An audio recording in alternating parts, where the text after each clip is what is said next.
오늘 주일은 주신 말씀 히브리서 3장 1절 말씀을 갖고 주님을 만났을 때 일어나는 변화라는 제목으로 하나님의 말씀을 전하도록 하겠습니다. 우리 기독교의 신앙은 두 가지의 단계가 과정을 거쳐가면서 성숙되어지고 완성되어 간다라고 할 수 있겠습니다. 그 처음 단계는 하나님과의 만남의 단계입니다. 또 조금 다른 표현을 쓴다고 하면 주님과의 만남이기도 하고 말씀과의 만남이기도 합니다.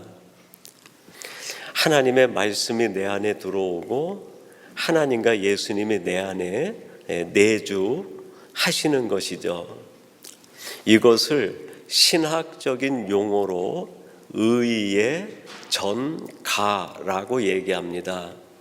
의는 우리를 향해 가졌던 하나님의 의, 십자가에서 우리를 완전히 구속해 주신 하나님의 의를 말합니다. 그것이 우리 속에 전가된다는 거예요. 전은 한문인데 전할 전자, 가짜는 시집갈 가짜예요.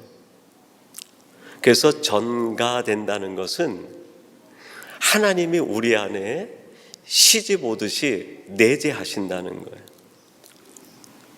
예수님이 내 안에 시집 오시듯이 내재하신다는 거예요. 말씀이 내게 시집 오듯이 내재한다는 거예요. 그렇게 하나님과 예수님 말씀이 내 안에 내재하시는데 나라고 하는 인격체의 집은 볼품이 없을 수도 있어요. 다 쓰러져 가는 집일 수도 있고, 어떤 집은 기와집일 수도 있고, 어떤 집은 스라브를 친 양옥일 수도 있고, 초가집일 수도 있어요. 근데 하나님은 그 집을 묻지 않으세요. 너는 왜 초가집 같으니? 그거 묻지 않으시는.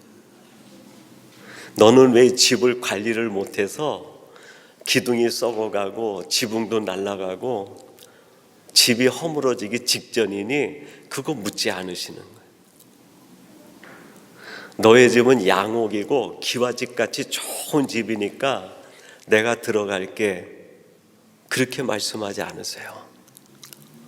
내가 어떤 집이 됐든 하나님은 전혀 문제 삼지 않아요. 그리고 나를 위하여 십자가에서 돌아가신 그분을 내가 구주로 믿음으로 고백하면 그 하나님이 내 안에 시집 오듯이 전가하시겠다는 거예요. 이거를 성경이 은혜라고 얘기합니다. 만약에 하나님이 좋은 집만 골라서 들어가신다고 하면 은혜가 아니죠. 양옥집에만 들어가시고 좋은 기와집에만 하나님이 들어가신다고 하면 은혜가 아니죠. 다 쓰러져가는 집, 초가집 같고 기둥도 흔들흔들하고 바람 한번 불면 언제 쓰러질지 모르는 위급한 그런 집이 우리 자신인데, 그럼에도 불구하고 내가 예수를 믿습니다 고백하면 내 속에 들어오신다는 거예요. 이게 우리 기독교 신앙의 처음 단계예요. 두 번째 단계가 있는데, 내 안에 하나님이 들어오시면, 주님이 들어오시고 말씀이 들어오시면 내가 초가집이든 허물어지는 집이든 상처투성이든 페인트 질이 다 떨어졌든 묻지 않으시는데, 그분이 들어오시기만 하면 그때부터 내 안에서 일하시기 시작하세요. 페인트가 벗겨진 대로 그대로 두지 않으시는 거예요. 기둥이 흔들흔들한 대로 그대로 두지 않으시는 거예요. 그런 집이라고 묻지는 않으세요. 그리고 내가 믿음으로 고백하면 그 집에라도 주님이 들어오신데 들어오신 뒤에는 그대로 두지 않으세요. 그 집을 고쳐가기 시작하세요. 이게 두 번째 단계인데 그거를 우리는 변화라고 말할 수 있어요. 그래서 정말 예수님을 믿음으로 고백해서 하나님 주님 말씀이 내 안에 들어온 사람은 겉으로 보면 보여요. 뭐가 보일까요? 변화되는 게 보여요. 가끔 그 성도님들이나 청년들이 제게 그런 질문을 할 때가 있어요. 목사님, 제가 주님을 만났는지 하나님을 만났는지 도무지 알 수가 없어요. 예수님을 내가 오랫동안 믿은 것 같은데 내가 정말 그 하나님을 만났는지 주님을 만났는지 내가 잘 모르겠어요. 이 질문에 대하여 제가 드릴 수 있는 답은 딱 한 가지예요. 어떤 답일까요? 주님을 믿는다고 고백하기 이전과 그 이후가 달라진 것이 있습니까? 그래서 뭔가 변화가 일어났다면 그 변화가 바로 내 안에 하나님이 내주하시고 주님을 만났다는 증거입니다. 그렇게 답을 드릴 수 있어요. 이 시간에 제가 여러분에게 똑같이 질문할 수 있어요. 여러분들은 주님을 만나기 이전과 주님을 만난 이후에 지금 내 삶에 변화가 있는가? 영적인 변화가, 거룩한 변화가 일어나고 있는가? 그게 일어나지 않는다고 하면 내가 주님을 믿는다고 하는 그 믿음의 고백이 어쩌면은 나를 속이는 것일 수도 있어요. 하나님이 우리 안에 들어오신다는 것은 물리적 변화를 야기시키는 게 아니라 화학적 변화를 일으키는 것과 같아요. 본성이 바뀌게 돼 있어요. 하나님은 거룩하신 분이기 때문에 그 거룩한 분이 내 안에 들어오셔가지고 거짓되고 불결한 그대로 우리를 두지를 못해요. 하나님의 속성이 그걸 그대로 방치할 수가 없어요. 저희 집사람은 청소하는 은사가 있어요. 밖에 나갔다 들어오면 나는 신발을 막 어지럽게 내려놓고 방으로 가는데 들어오면서 신발 정리하고 요만한 뭐 이런 거 먼지 떨어져 있으면 저는 모르고 지나가는데 다 집어가지고 쓰레기통에다 보내요. 하나님이 그러신 분이에요. 하나님이 우리 안에 들어오시면 가만히 계시지 않아요. 내가 어질러 놓고 내가 불결하게 만들어 놓은 것들을 하나님은 너무나 거룩하신 분이기 때문에 그대로 볼 수가 없는 거예요. 그래서 끊임없이 하나님이 내 안에서 거룩한 액션을 취해가다 보니까 내 자신이 나도 모르는 사이에 예전과 지금 비교해가지고 거룩함 쪽으로 변화가 일어나는 거예요. 하나님은 사랑이기 때문에 그분이 내 안에 들어오시면 사랑하지 않으면 견디지를 못하시는 거예요. 나는 막 미워하고 싶은데 하나님이 그걸 절제케 하는 거예요. 그리고 내 안에 계신 하나님이 억지로라도 사랑하게 만드시는 거예요. 그래서 내가 하고 나면 이게 뭐지? 나는 사랑과는 거리가 먼 사람인데 어떻게 내가 이런 일을 하고 있지? 내가 한 일의 결과에 내가 놀라게 돼요. 내가 언제부터 이런 사람이었지? 내가 한 게 아니죠. 내 안에 계신 사랑의 하나님이 사랑하지 않고는 견딜 수 없어서 그 하나님의 액션으로 일하다 보니까 나를 통해서 하나님의 사랑이 표현되고 드러나는 거야. 하나님의 수많은 속성이 내 안에서 변화라는 내 삶을 통해 드러나게 돼요. 나는 온유하지가 못한데 하나님의 온유함이 내 안에서 나를 통해 드러나게 하시는 거예요. 나는 지혜가 없는데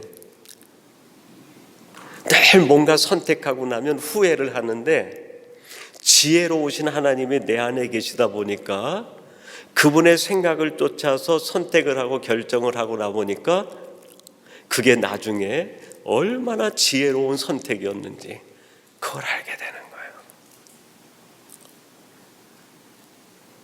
내가 하나님을 만났는가?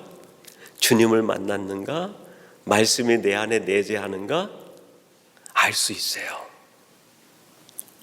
우리 기독교 신앙만큼 지극히 현실적인 신앙이 없어요.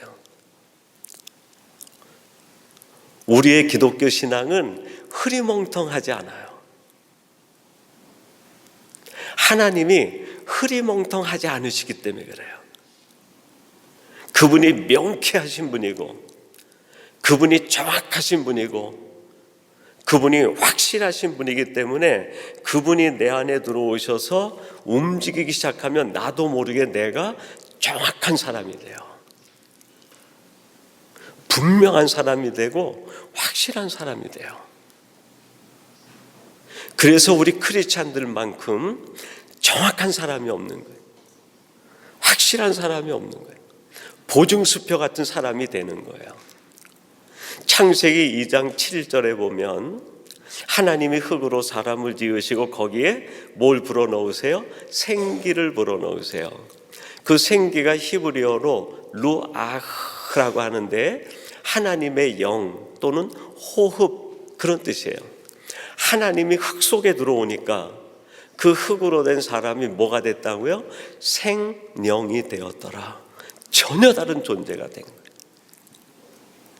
하나님은 변화시켜 주시는 분이에요. 흙의 속성대로 그대로 놔두지 않아요. 옛사람의 속성대로 그대로 두지 않으세요. 옛사람의 성품을 가지고 있는 내가 예수님을 믿습니다 고백해가지고 그 고백이 진실돼서 주님이 내 안에 들어오시면 내 안에 들어오신 그 주님은 나를 옛사람 그대로 놔두지 않아요. 새 사람으로 만들어주세요. 고린도후서 5장 17절에 뭐라고 말씀합니까? 보라 이제 새 것이 되었도다. 나는 옛 것이었는데 내 스스로가 새 것이 될 수 없는 사람인데 내 안에 하나님의 영이 들어오시고 하나님이 내재하시다 보니까 새 것을 만드시는 하나님이 나를 새 존재로 새로운 피조물로 만들어 주신 거예요. 그래서 다시 질문하고 답을 할 수 있어요. 내가 주님을 만났나? 질문할 수 있어요. 답할 수 있죠, 그죠? 답이 뭐예요? 나의 변화가 주님을 만난 바로미터가 되고 측정할 수 있는 측정 지표가 되는 거예요. 나는 변했나? 그러면 하나님이 우리에게 들어오실 때 변화를 이룬다고 하면 어떤 변화가 찾아올까요? 성경에서 아까 말씀드린 것처럼 수많은 하나님의 속성을 가지고 이야기해 드릴 수 있지만 오늘 본문 히브리서 3장 1절 말씀에 의하면 세 가지 변화가 뒤따라요. 첫째는 거룩을 향한 갈망이 생겨요.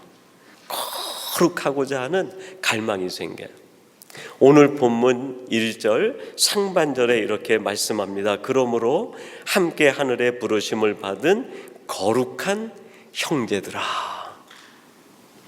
지금 하나님께서 이 히브리서 말씀을 통해 가지고 예수를 믿고 각처에 흩어져 있는 크리스찬들에게 뭐라고 말해요?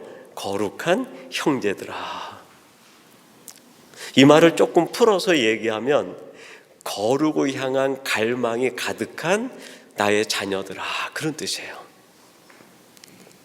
도대체 이들이 어떻게 이렇게 거룩을 향한 열망을 가진 거룩한 자녀들, 형제들이 됐을까요? 그래요. 그들 안에 하나님이 내재했기 때문에. 주님이 안에 계시고 말씀이 내재하다 보니까 그들이 거룩을 향한 갈망이 생기는 거예요. 여러분들 마음속에 거룩을 향한 갈망이 있습니까? 그러면 확신할 수 있어요. 하나님을 만나신 거예요. 주님을 만나신 거예요.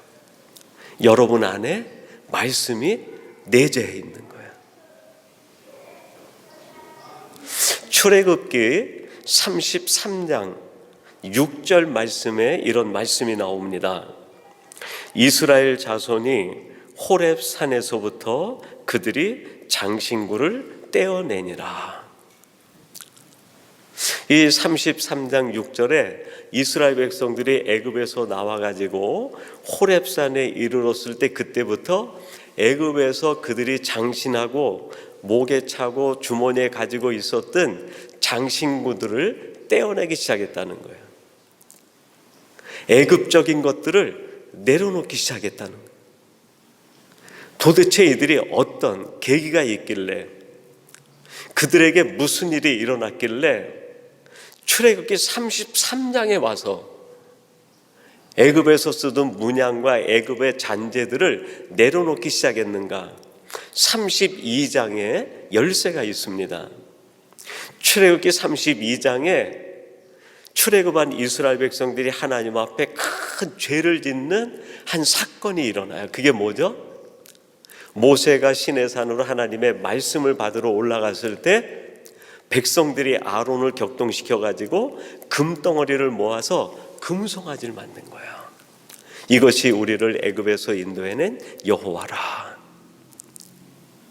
그들 마음에 하나님이 계셔야 되는데 그들 속에 뭐가 있어요? 애굽에서 봤던 금송아지가 그 속에. 그 금송아지는 애굽 사람들이 섬기던 아세라 신을 상징하는 거예요. 하나님을 따른다고, 하나님을 믿는다고 출애굽했음에도 불구하고 그들의 중심 가운데 하나님이 내재하시는 것이 아니라 애굽의 우상이 가득했던 거예요. 모세가 하나님의 십계명 돌비를 받아가지고 내려와 보니까 풍악 소리가 들리고 춤추고 금송아지를 둘러서 사람들이 그냥 온갖 환호를 지르는 거예요. 모세가 그걸 보고 분해 하나님이 주신 돌비를 그냥 그 금송아지에 던져가지고 깨트려 버립니다. 금송아지가 산산이 부러지고 가루로 만들어서 그걸 물에 타가지고 그걸 만든 사람에게 다 마시게 했어요. 그 진중에 뭐가 떨어진 거예요? 하나님의 돌비가 떨어진 거야. 하나님의 돌비는 하나님의 말씀, 하나님을 의미해요. 그게 진중에 폭탄처럼 터져버린 거예요. 이스라엘 진 가운데 하나님의 말씀이 박혀버린 거예요. 하나님이 그들 가운데 강하게 임재해 버리신 거예요.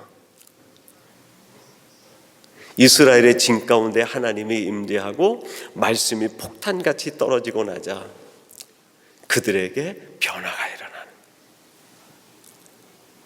애굽에 있었던 모든 장신구들을 떼어내기 시작하는. 여러분, 하나님의 말씀은 폭탄과 같아요. 정말 그 말씀이 살아있는 말씀으로 내가 딱 받아들이게 되면 그 말씀 앞에서 우리는 완전히 무장 해제가 돼요. 거부할 수가 없어요. 그래서 그 말씀이 내게 박히는 순간에 내게 있었던 세속적인 모든 것들이 떨어져 나가기 시작을 해요. 그게 산산조각이 나는. 하나님이 내 안에 들어오셨는데 아직 내가 여지껏 세상에 바라는 세속적인 기대와 바람을 끝까지 붙들고 있다고 하면 하나님의 말씀이 내 안에서 역사하지 못하게 내가 막고 있는 거야. 말씀이 내 안에 들어오면 폭탄 같은 일이 일어나요.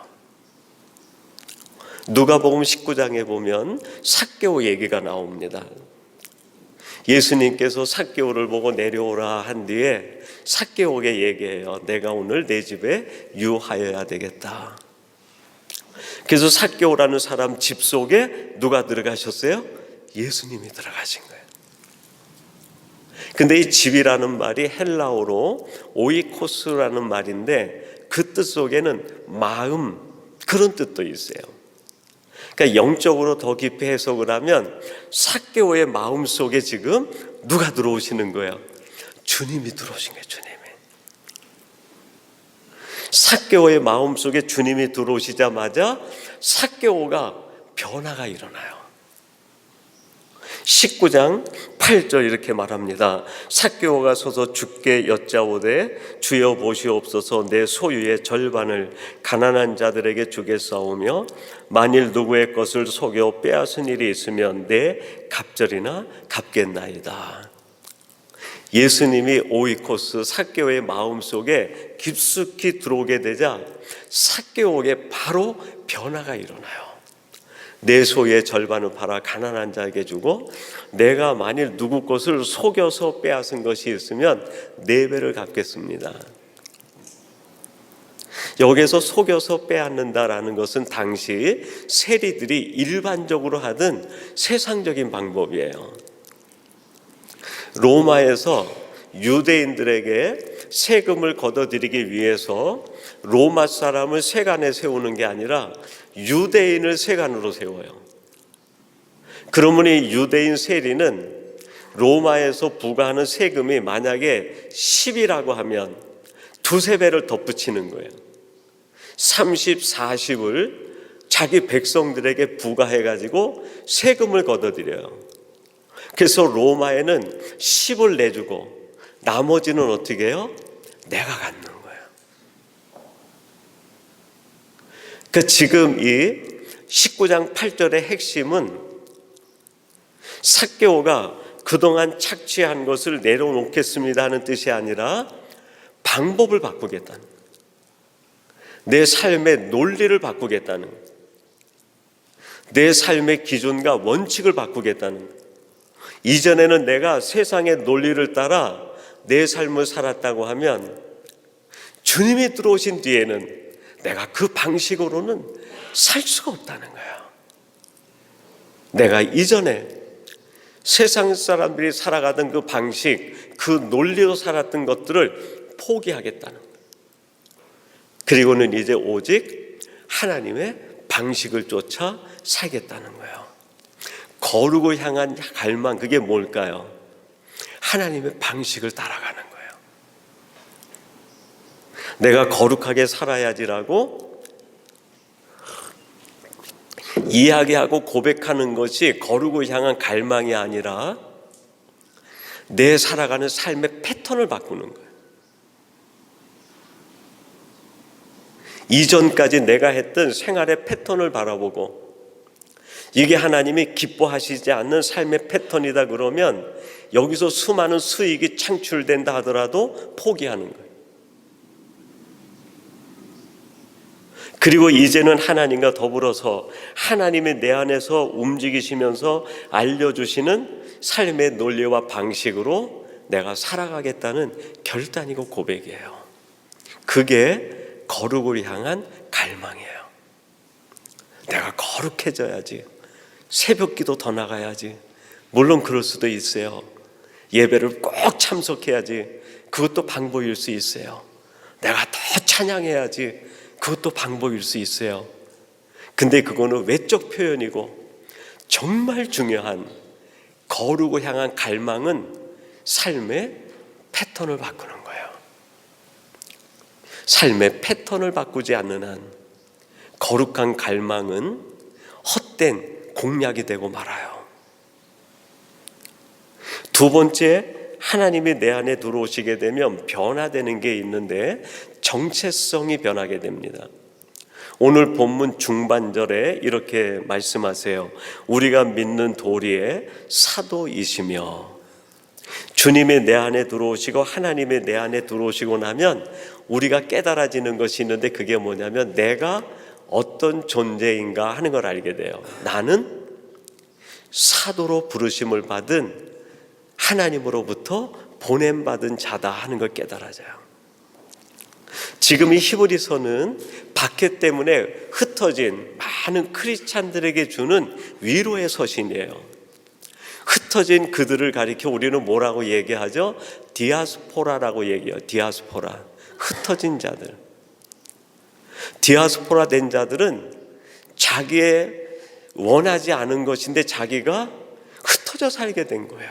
그것 때문에 마음에 아픔이 있어요. 열등감이 있고 패배감이 있고, 왜 내가 여기서 이렇게 살아야 되지? 왜 나는 이렇게 힘들지? 내가 왜 여기서 이러고 있어야 돼? 하는 디아스포라적인 열등의식과 패배감이 나를 사로잡을 수 있어요. 근데 그런 히브리서 신앙 공동체에게 하나님이 주시는 게 뭡니까?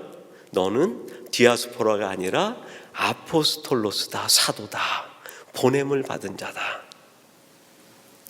로마서 1장 1절에 보면 사도 바울이 이런 고백을 합니다. 예수 그리스도의 종 바울은 사도로 부르심을 받아 하나님의 복음을 위하여 택정함을 입었으니. 사도 바울이 태어난 데는 길리기아 다소라고 하는 소아시아의 조그마한 동네였어요. 이 사도 바울이 길리기아 다소라고 하는 조그만 동네에 살게 된 건 그가 오래전에 그의 선조들이 디아스포라가 돼가지고 흘러가지고 길리기아까지 와서 살게 되었기 때문이에요. 그 이후에 사도 바울이 자기를 소개할 때 뭐라고 소개합니까? 나는 유대인 중에 유대인이요 바리새인 중에 바리새인인데 나는 저 길리기아 다소에서 태어났습니다. 나는 디아스포라입니다 라는 얘기예요. 주님을 만나기 전엔 사도 바울이 디아스포라의 정체성을 가졌어요. 뭔가 패배감이 있고 열등의식이 있어요. 그걸 회복하기 위하여 온갖 노력을 다하는 거예요. 근데 다메섹에서 주님을 만나는 순간에 정체성이 바뀌어요. 사울이라는 디아스포라적인 사고로 가득 차 있는 그 청년 속에 예수님이 들어오시고 나자 그가 정체성이 바뀌는 거예요. 나는 흩어진 자, 패배자가 아니다. 나는 하나님의 목적과 뜻이 있어서 보냄을 받은 자다. 의식이 바뀌어요. 그 의식이 바뀐 사람이 선교 여행을 가는데 어디로 갈까요? 길리기아 다소로 가요. 소아시아로 가요. 사도 바울이 길리기아 다소 소아시아에서 활동하는데 주님을 만나기 이전과 이후가 달라요. 주님을 만나기 이전엔 길리기아 다소에서 디아스포라의 정체성으로 살았을 때는 패배감이 가득했어요. 근데 똑같은 지역이에요. 소아시아 똑같은 지역을 아포스톨로스 보냄을 받았다는 정체성을 가지고 그 땅에 들어가니까 기쁨이 넘치는 거예요. 희열이 넘치는 거예요. 하나님이 하실 일이 기대돼 가지고 설레임이 넘치는 거예요. 여러분, 이걸 우리에게 적용하면 어떻게 될까요? 지금 우리가 사는 이 위니페 사도 바울에게 있어서의 길리기아와 다소와 똑같은 지역이에요. 여기에 두 종류의 사람이 있을 수 있어요. 내가 여기에 디아스포라가 돼서 왔다라고 생각하는 사람이 있을 수 있어요. 그 사람은 마음속에 기쁨이 없어요. 늘 마음이 힘들어요. 내가 어떻게 해서 여기를 벗어날까? 어떻게 하면 내가 더 다른 조건으로 살아갈 수 있을까? 여기에다 애정을 두지 못해요. 여기를 사랑할 수가 없어요. 여기에 마음의 뿌리를 내리지 못해요. 여기가 문제가 아니라 여기를 대하는 나의 정체성이 문제예요. 근데 이 똑같은 지역에 다른 삶을 살아가는 사람이 있어요. 어떤 사람일까요? 하나님이 나를 여기 보내셨다. 아포스톨로스의 정체성을 가지면 여기가 달라지게 돼요. 여기가 천국이 돼요. 여기가 하나님의 은혜의 자리가 돼요. 이 세상 그 어디에도 여기보다 좋은 곳이 없어요. 여기가 문제가 아니라, 여기가 좋은 것이 아니라 내 정체성이 바뀐 거예요. 주님을 만나면 정체성이 바뀌어요. 이게 바뀌는 순간에 내가 살아가는 now and here 바뀌게 돼요. 여기 지금이 천국이 돼요. 여러분이 한번 스스로 나에게 자문해 보세요. 나에게 있어서 여기는 어떤 의미인가? 정말 천국과 같은가? 내 기쁨의 장소인가? 내 삶을 행복하게 하는 곳인가? 그거는 여기의 문제가 아니라 여기에서 내가 어떤 정체성을 가지고 있느냐가 다르게 보이게 해요.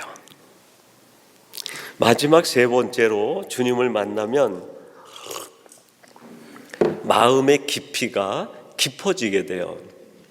오늘 1절 하반절에 이렇게 말씀합니다. 대제사장이신 예수를 깊이 생각하라.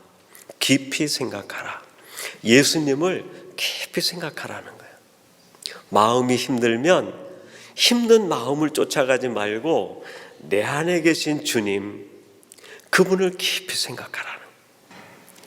내가 막 상처를 받았어. 그럼 상처를 생각하지 말라는 거예요. 내 안에 계신 주님을 깊이 생각하라. 내가 지금 어려운 일을 만났어요. 풀어야 될 큰 숙제를 만났어요. 그러면 어려운 거 숙제 그걸 보지 말고 내 안에 계신 예수님을 깊이 생각하라는 거예요. 그 예수님을 따라 깊이 생각하면 주님의 나를, 주님의 마음을 따라 깊이 있게 끌어내려가 주세요. 그래서 마음의 깊이가 점점 깊어져요. 예수를 만난 사람의 세 번째 특징은 마음의 깊이가 깊어지는 거예요. 그럼 도대체 마음의 깊이가 깊어진다는 건 무슨 뜻일까요? 타인에 대한 배려심이 넓어지는 거예요. 마음의 깊이가 깊을수록 타인에 대한 배려감이 넓어지게 됩니다. 마음의 깊이가 얕으면 타인에 대한 배려가 약해져요. 우리가 알고 있는 이솝 우화 가운데 여우와 두루미라는 이야기가 있어요.